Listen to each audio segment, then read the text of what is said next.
తెలంగాణలో ఎలిచిపోయిన ఎర్ర జెండాలను ఇంకా భుజాల మీద వేసుకొని మోస్తున్న కామ్రేడు బివి రాఘవులు సారు ఇక చెప్పుండ్రి ఎట్లెట్లా. హత్య జరిగి 9 రోజులు అయినా కానీ ఈరోజు ఈ ప్రభుత్వం ఎవరు హత్య చేశారో కనిపెట్టలేనంత దద్దమ్మ ప్రభుత్వం అని చెప్పేసి నేను అడుగుతున్నాను.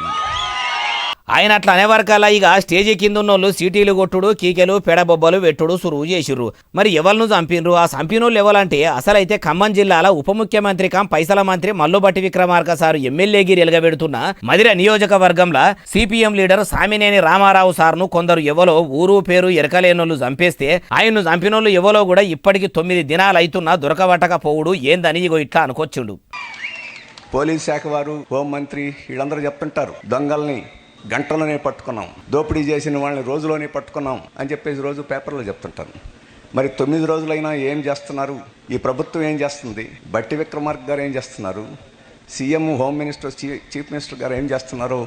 రాష్ట్ర ప్రజలకి, తెలంగాణ ప్రజలకి సమాధానం చెప్పాలని చెప్పేసి నేను కోరుతున్నాను. ముఖ్యమంత్రి యనమల రేవంతాల సారు ఏం చేస్తుండంటే తెలంగాణలో సావన్ని సమస్యలుంటే ఆయనేమో జూబ్లీహిల్స్ ఎన్నికల్లో నవీన్ యాదవ్ సార్ను గెలిపించే పనిలో ఉన్నాడు. ఉప ఎన్నికల ప్రచారానికి ఉప ముఖ్యమంత్రి సారు పోకున్నా గానీ అప్పుల లెక్క చేసే బిజీలా మల్లుబట్టి విక్రమార్క సారు నడేమో. ఇక పోలీసుల కథ ఎరుకున్నదేనా. లీడర్ల బందోబస్తుకు, సభలు, సమావేశాలకు అనుమతులు ఇచ్చేదందుకే వాళ్ళకు సమయం జాల్తలేనట్టున్నదంటారు ఈ ముచ్చటిన్నోళ్ళు.